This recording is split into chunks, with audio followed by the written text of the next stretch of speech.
بسم اللہ الرحمن الرحیم۔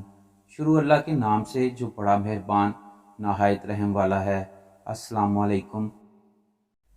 نبی اکرم صلی اللہ علیہ وآلہ وسلم نے حقوق زوجین کا تذکرہ کرتے ہوئے عورتوں کو بتایا کہ اگر شریعت میں کسی کو سجدہ کرنے کی اجازت ہوتی تو میں عورت کو حکم دیتا کہ وہ اپنے خامند کو سجدہ کرے۔ اگر کسی عورت کا خامند جائز وجہ سے ناراض ہے اور وہ عورت ضد کر کے خاموش رہے اور خامند ایسی حالت میں سو جائے تو ساری رات اللہ کے فرشتے اس عورت پر لعنت کرتے رہتے ہیں، اور خامند کی خوشی میں اللہ پاک کی خوشی کو شامل کر دیا گیا ہے۔ ایک واقعہ بیان کرتا ہوں۔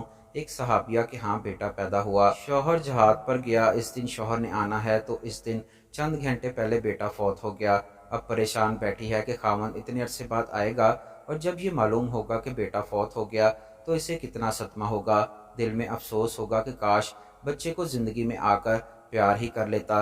جب صحابیہ بہت پریشان ہوئی تو اس نے بچے کو نہلا دھلا کر کپڑا ڈال کر چارپائی پر سلا دیا، کسی کو اطلاع نہ دی۔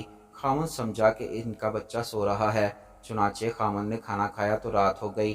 میاں بیوی اکٹھے بھی ہوئے، سفر کی باتیں بھی ہوئیں، لیکن یہ عورت کو دیکھیے جو ماں تھی، اس کے دل پر کیا گزر رہی ہوگی، جس کے معصوم بچے کی لاش سامنے چارپائی پر پڑی تھی، مگر وہ خامند کی خوشی کی خاطر سینے پر پتھر رکھ کر اس کو چھپائے بیٹھی ہے، ہنس بول رہی ہے، دونوں مل بھی رہے ہیں۔ حالانکہ اسی حالت میں صبح ہو گئی۔ صبح اپنے خامند سے پوچھتی ہے کہ مجھے ایک بات بتائیے۔